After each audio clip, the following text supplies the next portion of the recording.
समस्त को नमस्कार। जय जगन्नाथ। मु आशा करची आपण माने जोठी थिबे भलरे थिबे। आज मु गोटे छोटिया स्टोरीटे कहू जाऊँ जोटा कि आपण माने हुए तो बहुत सारा लोक जानी थिबे से स्टोरी उपरे। जदि जानी ना मु आपन को किस समय पर कहबी से स्टोरी। जो स्टोरी गोटे साधारण स्टोरी न ता पछरे गोटे बहुत शिक्षणीय जिनस रही, बहुत गोटे बिग मेसेज रही जोटा कि प्रति सेकेंड रे आम लाइफ रो एवरी मोमेंट रे आम लाइफ को चेंज कर पारिबो से स्टोरी से ता मेसेज। तो चलतु से स्टोरी को आपण मान बहुत जन लोक थे से स्टोरी शुणी नथिबे। चलतु मैं से स्टोरी को आपण पाखरे आरंभ करुछि। तो मु ज्योति आपण मान को स्वागत करुछि मो चैनल ओडिशा कैरियर अपडेट को। आपण माने चलतु स्टोरी को शुणिबा। गोटे व्यक्ति थिला, से कौन करथला, से व्यक्तिर से सब प्रकार चाबी ताला को से खोली पड़थला।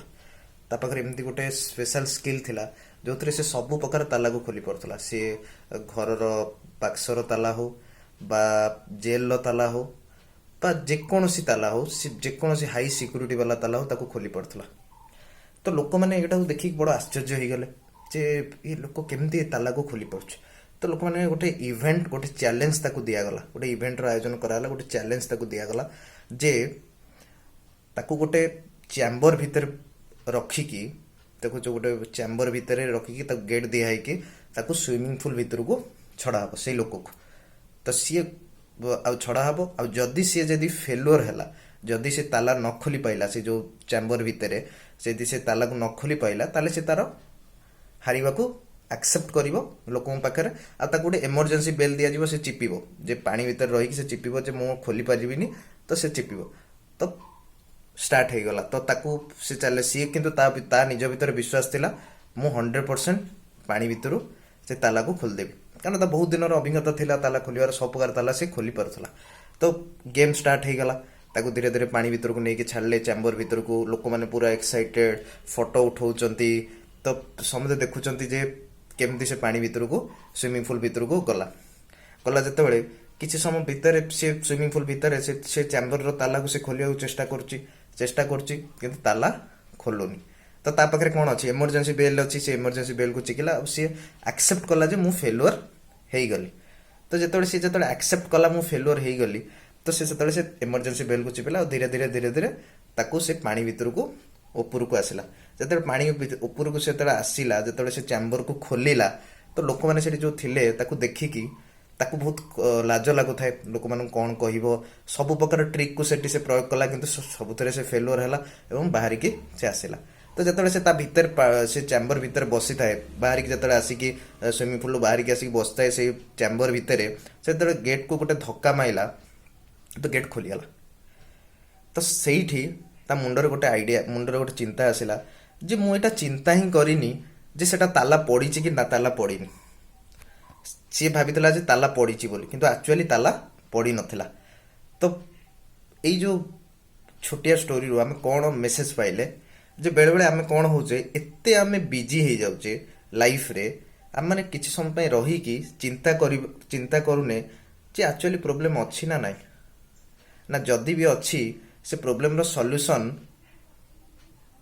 आमे किछि समय रही कि देखिले से प्रॉब्लम आमे आराम से सॉल्यूशन बाहर करि परियो। किंतु आमे किछि समय पय ठेर के रहूनी, गोटे जगह रे स्थिर होई परने। जेमती गोटे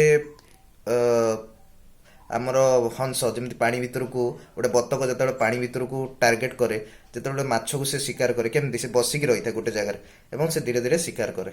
तो सेही बड़ी भाव आमे सेमती जे जानी पारुने जे आम माने बहुत बिजी हो जाइए। बिजी हवा ठीक, किंतु एते भी टू बिजी हो जाइए जे आम माने पानी भीतर कौन अच्छी सी जमती तार तार स्टोरी रू आम कौन लाइफ रे शिक्षा कले जे आम माने लाइफ रे किसी समय पे आम स्थिर हबार अच्छे, आमको देखिबार अच्छी जे जिते भी तुम टैलेंटेड होता सॉल्यूशन जदि इजी तुम जिते भी टैलेंटेड होते भी सॉल्यूशन बाहर कर पारिबन। बेले बेले देखा जाए किछि करबाठू किछि न करबा भलो, ତ କିଛି ସମୟ ପାଇଁ ତମେ ଯଦି ସ୍ଥିର ହେଇକି ବସିବ, କିଛି ସମୟ ପାଇଁ ତମେ ଯଦି ଗୋଟେ ଜାଗାରେ ସ୍ଥିର କନସେନ୍ଟ୍ରେଟ୍ ହେଇକି ବସିବ, ତାହେଲେ ତମେ ସବୁ ପ୍ରୋବ୍ଲେମର ସଲ୍ୟୁସନ୍ ବାହାର କରିପାରିବ। ତ ତେଣୁକରି ଏଠି ମୋର ଲାଷ୍ଟ ଲାଇନ୍ ଯେ କିଛି କରିବାଠୁ କିଛି ନ କରିବା ଲୋକ ଲାଇଫରେ ବହୁତ କିଛି କରିଥାନ୍ତି। ଯେଉଁମାନେ କିଛି ନ କରିକି ଗୋଟେ ଜାଗାରେ କିଛି କରିବାଠୁ କିଛି ନ କରିବା ଲୋକ ଲାଇଫରେ ବହୁତ କିଛି କମାଲ କରିଥାନ୍ତି। ତ ଆମକୁ ବି ଆମ ଲାଇଫର ପ୍ରୋବ୍ଲେମକୁ ଦେଖିବାର ଅଛି, ଅବଜର୍ଭ କରିବାର ଅଛି, ଆଉ ତା ଭିତରୁ ଆମକୁ ସଲ୍ୟୁସନ୍ ଦେଖାଯିବ। ତ ଆମକୁ ଟିକେ ସ୍ଥିର ହେଇକି ରହିବାର ଅଛି, ନା କି ସେଇ ଲୋକ ଭଳିଆ ଆମେ ଯଦି ସବୁ ପ୍ରକାର ସି କ'ଣ ତା ଦେହରେ ବିଜି ଥିଲା ଯେ ଲୋକଙ୍କୁ ଦେଖେଇବ କେମିତି, ଲୋକଙ୍କୁ ଟ୍ରିକ୍ ଦେଖେଇବ, ଲୋକଙ୍କୁ ତାର ଇଏ ଦେଖେଇବ ଯେ ମୁଁ ଏମିତି ତାଲାକୁ ଖୋଲିକି ବାହାରି ପାଇଲି, ତ ସେଥିରେ ସେ ବିଜି ଥିଲା। କିନ୍ତୁ ସେ ଯଦି ଟିକେ ସ୍ଥିର ହେଇକି ରହିଥାନ୍ତା ତାହେଲେ ସେ ଆରାମସେ ଖୋଲି ପାରିଥାନ୍ତା। ତ ସିମିଲାରଲି ତ ଆମେ ସେଇଠୁ ଶିଖିଲେ ଯେ ଆମେ ମାଇଣ୍ଡକୁ ଆମେ ସ୍ଥିର ରଖିବା, ପ୍ରୋବ୍ଲେମ୍ସକୁ ଦେଖିବା, ଆମ ଲାଇଫ୍ ବି ସେଇଭଳିଆ।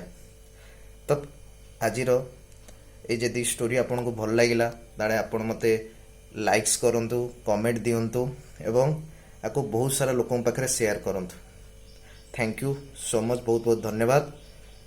ଏମିତି ମୋ ସହିତ ରୁହନ୍ତୁ ଏବଂ ଆଗାମୀ ଦିନରେ ଆହୁରି ଭଲ ଭଲ କଣ୍ଟେଣ୍ଟ ନେଇକି ମୁଁ ଆପଣଙ୍କ ପାଖକୁ ଆସିବି।